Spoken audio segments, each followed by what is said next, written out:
नमस्कार, आप देख रहे हैं आपका अपना चैनल न्यूज इंडिया। मैं हूं आपके साथ गौरव किशोर शर्मा लेकर हाजिर हूं आज एक ऐसे मुद्दे पर खास कार्यक्रम जो देश के बुनियादी ढांचे से जुड़ा है। जी हां, आज हम अपने इस कार्यक्रम में बात करेंगे देश में लगातार बढ़ रही गरीबी की। गरीबी मिटाओ के नारे लगातार सरकार देती है। चुनावी नारा सबसे पहले यही होता है कि गरीबी को दूर करना है, लेकिन जमीनी स्तर पर गरीबों को कैसे दूर किया जाए, इसके लिए सरकार की रणनीति जमीनी स्तर पर काम नहीं करती। गरीबों को कैसे उनकी सुविधाओं का लाभ मिले, इस पर सरकार कोई काम नहीं करती। सरकार सिर्फ ऐलान करती है और देश के हुक्मरान जिले के हुक्मरानों पर छोड़ देती है कि वो उनकी सुविधाओं को जन जन तक पहुंचा दें। आज एक बात याद आ रही है, देश के पूर्व प्रधानमंत्री ने कहा था कि अगर हम केंद्र से 1 रुपया भेजते हैं तो 25 पैसे देश की जनता को मिलते हैं। लेकिन आज हम जिनका जिक्र कर रहे हैं वो लोग उस 25 पैसे के भी गुनहगार नहीं होते, क्योंकि जिले में बैठे हुक्मरान, जिले के बड़े अधिकारी उन बुनियादी सुविधाओं तक, गरीबों तक कैसे पहुंचाया जाए उस पर काम नहीं करते। लोकल मार्केट से लेकर शहरों में बने मॉल्स के सामने आते जाते आपको भिखारी मिल जाते हैं। उन्हें कुछ रुपया देकर आप आगे बढ़ जाते हैं, लेकिन क्या कभी आपने सोचा है कि आखिर ये भिखारी पूरे दिन में भीख मांगकर कितनी कमाई कर लेते हैं? लोग, गरीब दिखने वाले लोग इन भिखारियों पर तरस खाकर कितना रुपया भीख में देते हैं, कभी सोचा है? हमारी इस रिपोर्ट के जरिए आप समझिए, जिन भिखारियों को हम भीख दे देते हैं उससे उनकी कितनी कमाई होती है। ये रिपोर्ट देखिए।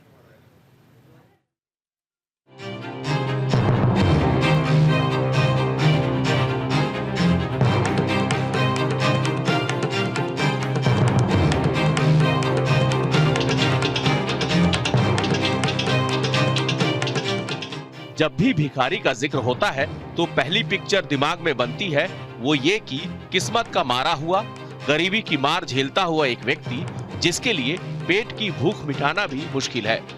वो इस भूख को मिटाने के लिए सड़कों के किनारे धूप, बारिश, आंधी तूफान में भी भीख मांगकर जैसे तैसे अपना पेट भरता है, गुजारा करता है। अगर आप भी भिखारियों को देखकर ऐसा ही सोचते हैं तो आप एकदम गलत सोचते हैं। उत्तर प्रदेश की राजधानी लखनऊ से सामने आई एक सरकारी रिपोर्ट में खुलासा हुआ है कि जो लोग भिखारियों पर तरस खाकर भीख देते हैं, उन लोगों की आमदनी उन भिखारियों से भी काफी कम है। यानी सड़कों की रेड लाइट पर भीख मांगने वाले भिखारियों की आमदनी के जीरो गिनने के बाद आपके भी होश उड़ जाएंगे।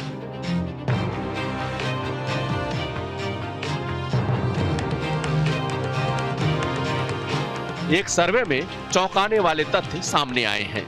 सर्वे के मुताबिक लखनऊ में कई ऐसे भिखारी हैं जो रोजाना 3000 रुपए की कमाई कर रहे हैं। इस तरह जिन्हें आप बेबस और बेसहारा समझकर भीख दे रहे हैं, वो कमाई के मामले में किसी भी नौकरी पेशा वाले अधिकारी से कम नहीं है। लखनऊ में भिखारियों के हालत पर तरस खाकर भीख मांगने वाले लोगों का दिल भी बहुत बड़ा है।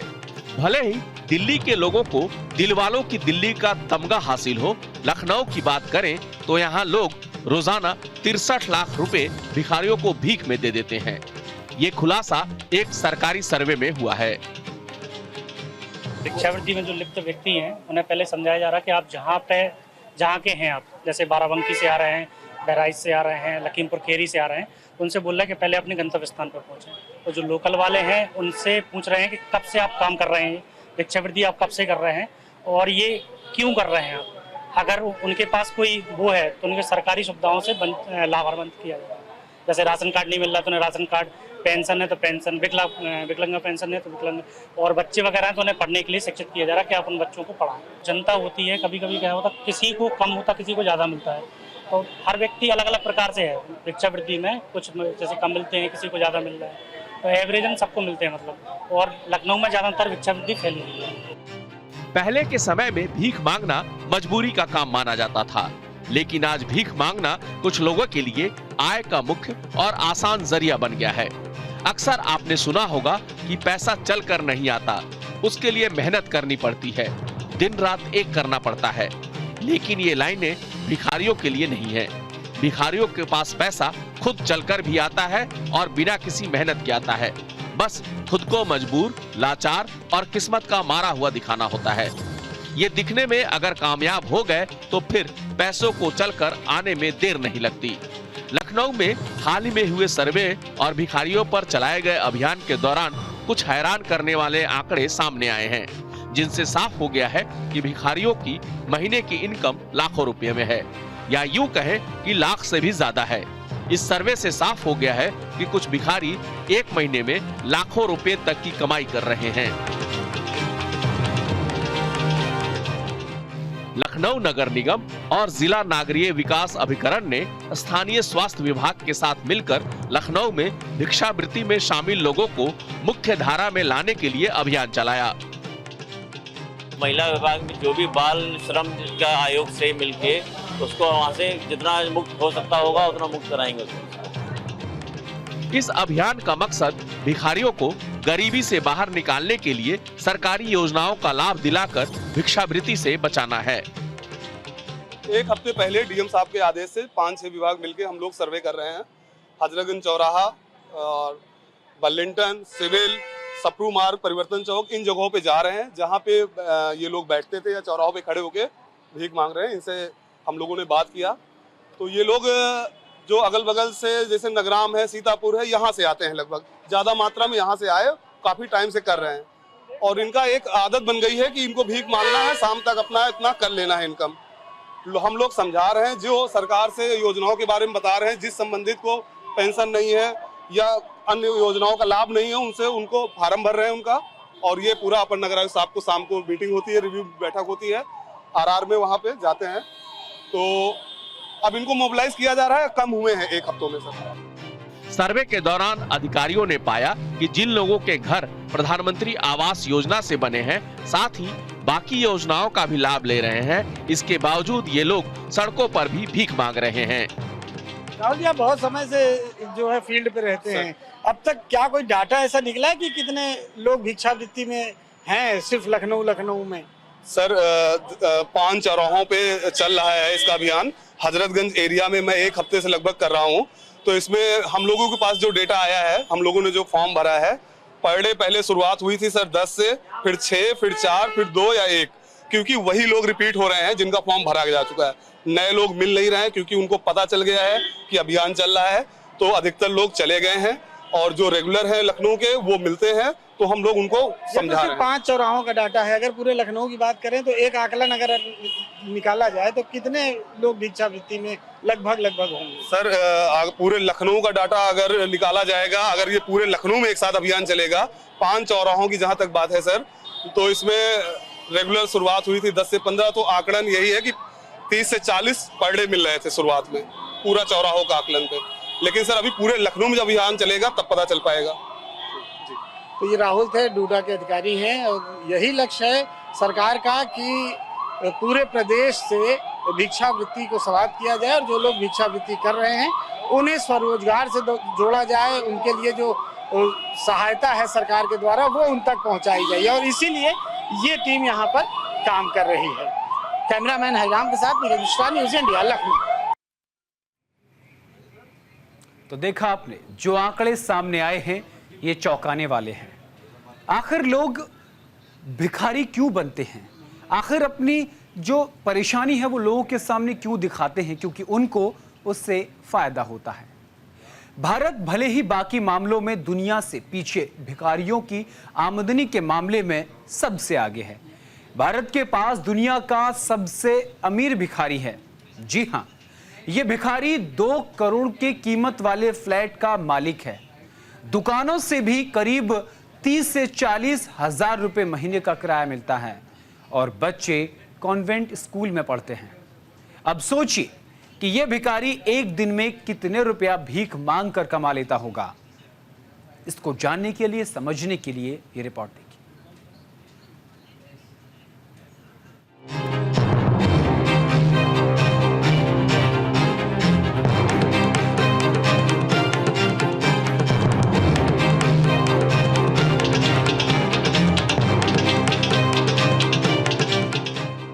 माया नगरी मुंबई में रहने वाले भरत जैन दुनिया के सबसे अमीर भिखारी हैं।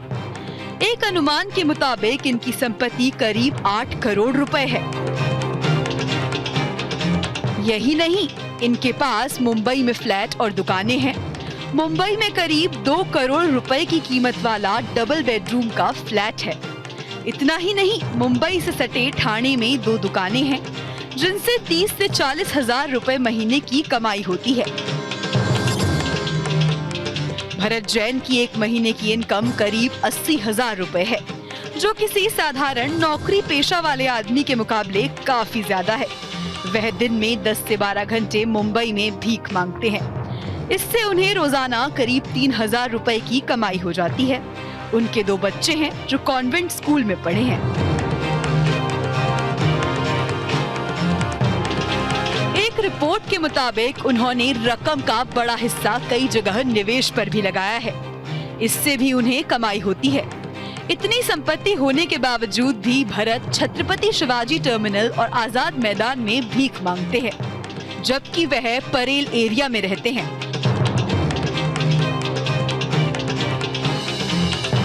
भरत का परिवार स्टेशनरी की दुकान चलाता है। इससे भी कमाई होती है। एक तरफ जहां मुंबई में लोग 12 से 14 घंटे काम करते हैं, इसके बाद उन्हें महीने में 8 से 10 हजार मिलते हैं। वहीं दूसरे हाथ पर भरत जैन हैं, जो अपने स्वभाव के कारण इतनी ही देर में करीब 3000 रुपए कमा लेते हैं। भरत जैन का परिवार आज संपन्न है, लेकिन इसके बावजूद भी वो भीख मांगते हैं। कहा जाता है कि परिजन अब उसे भीख मांगने से रोकते हैं, लेकिन वह नहीं मानते। इतना ही नहीं, भरत जैन की कहानी सोशल मीडिया पर खूब वायरल हुई है। इसके बाद भी लोग उन्हें नहीं पहचान पाते। यही कारण है कि लोग उन्हें आज भी भीख देते हैं। भरत जैन ने न केवल भीख मांगकर पैसा कमाया, बल्कि समझदारी से निवेश भी किया है।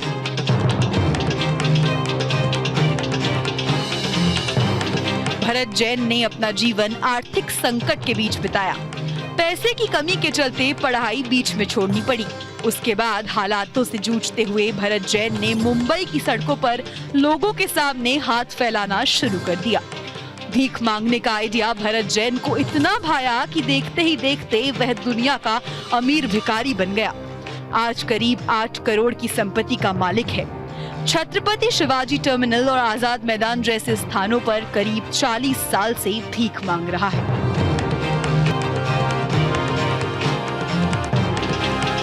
दुनिया के सबसे अमीर भिखारी का खुलासा होने के साथ ही भरत जैन पर कई आरोप भी लगे हैं। कुछ लोगों ने अफवाह उड़ाई कि भरत जैन भिखारियों का रैकेट चला रहा है, लेकिन भरत जैन पर लगे सभी आरोप निराधार निकले।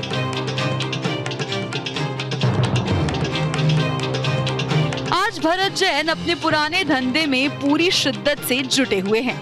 वह सभी रूप से समृद्ध हैं, फिर भी अपने पुराने धंधे को नहीं छोड़ पा रहे, और ऐसा होना भी लाजमी है।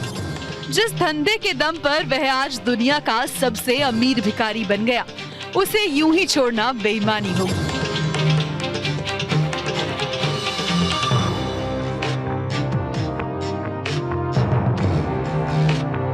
न्यूज़ इंडिया के लिए संजीव कुमार की रिपोर्ट।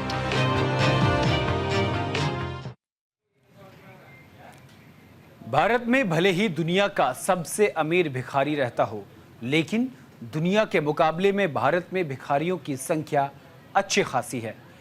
महंगाई ने बेरोजगारी और भिक्षावृत्ति को चरम पर पहुंचा दिया है, जिसका सीधा असर गरीब बच्चों पर पड़ रहा है। पेट की आग इन लोगों को भीख मांगने पर मजबूर कर रही है। समझने के लिए ये रिपोर्ट देखिए।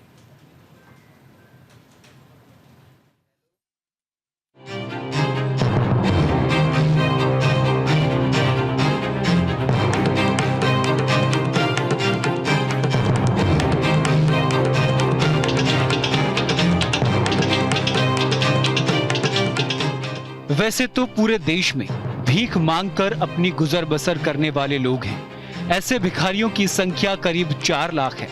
2011 की जनगणना के मुताबिक देश में कुल 4,13,670 भिखारी हैं, जिसमें से 2,21,673 मेल और 1,91,997 फीमेल भिखारी हैं। इनमें से 61,000 से ज्यादा ऐसे भिखारी हैं जिनकी उम्र 19 साल से कम है। इन आंकड़ों के मुताबिक देश में सबसे ज्यादा भिखारी पश्चिम बंगाल में हैं। पहले नंबर पर पश्चिम बंगाल में भिखारियों की संख्या 81,244 है। दूसरे नंबर पर उत्तर प्रदेश है, जहां 65,835 भिखारी हैं। तीसरे नंबर पर आंध्र प्रदेश है, जहां 30,218 भिखारी हैं। चौथा नंबर बिहार का है, जहां 29,723 भिखारी हैं। पांचवें नंबर पर मध्य प्रदेश है, जहां 28,695 भिखारी हैं। छठा नंबर राजस्थान का आता है, जहां 25,853 भिखारी हैं। सातवां नंबर राजधानी दिल्ली का है, जहां भिखारियों की संख्या 2,187 है। चंडीगढ़ में सिर्फ 121 भिखारी हैं। सबसे अजीब बात यह है कि इनमें से 21% लोग साक्षर ही नहीं बल्कि शिक्षित भिखारी हैं। ये आंकड़ा इस बात पर सोचने के लिए मजबूर करता है कि मूल शिक्षा होने के बाद भी ये लोग रोजगार नहीं पा सके, जिससे उनके पास भीख मांगने के सिवाय कोई और चारा नहीं बचा।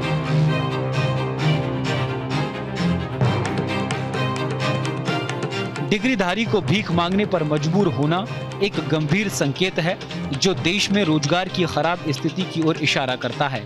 इसमें एक बात तो नजरअंदाज की जाती है, वो इसमें लिप्त माफिया का होना भी है, जो और चिंताजनक हालात पैदा कर देता है।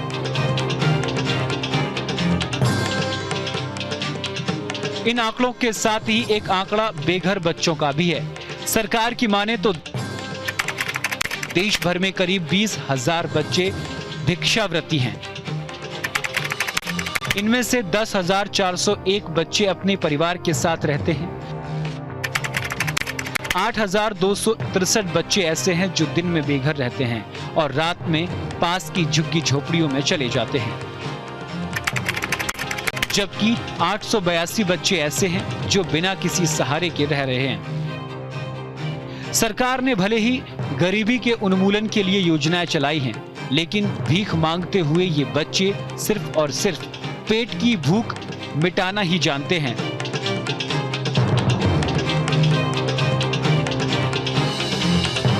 सड़कों की रेड लाइट पर गाड़ियां रुकते ही भीख मांगने के लिए दौड़ते हुए दिखाई देते ये बच्चे नहीं जानते कि करियर बनाना क्या होता है। इन बच्चों को मुख्य धारा में लाना सरकार के लिए सबसे बड़ी चुनौती है।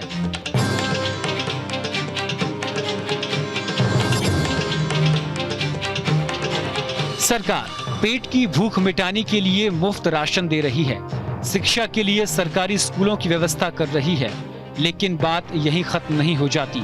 महंगी होती किताबें शिक्षा को गरीबी से जूझते बच्चों को लगातार दूर कर रही है, उन्हें जीवन के अंधकार की ओर धकेल रही है। गरीबी से जूझते जूझते शिक्षा पीछे छूट जाती है। इससे साबित होता है कि गरीबों का भला तक नहीं हो सकता है जब तक सरकार गरीबों को केंद्र में रखकर योजना नहीं बनाती है।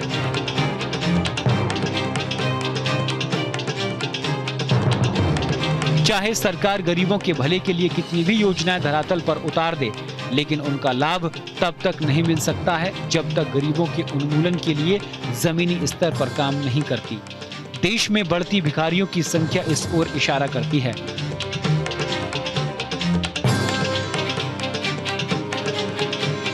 अगर देश की सरकार को भिखारियों की संख्या कम करनी है तो इसके लिए कुछ कठोर और अहम कदम उठाने होंगे। जब तक सरकार ऐसा नहीं करती है तब तक हालात यूं ही बदतर रहेंगे। दुनिया में भले ही पाकिस्तान का भिखारियों के मामले में पहला नंबर है, लेकिन अगर यही हाल रहा तो भारत को पहला नंबर पाने में ज्यादा वक्त नहीं लगेगा।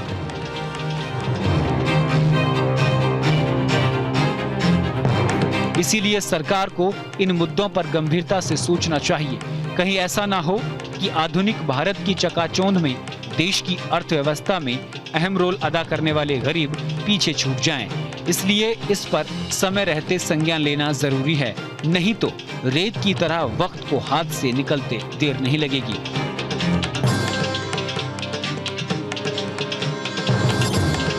न्यूज इंडिया के लिए संजीव कुमार की रिपोर्ट।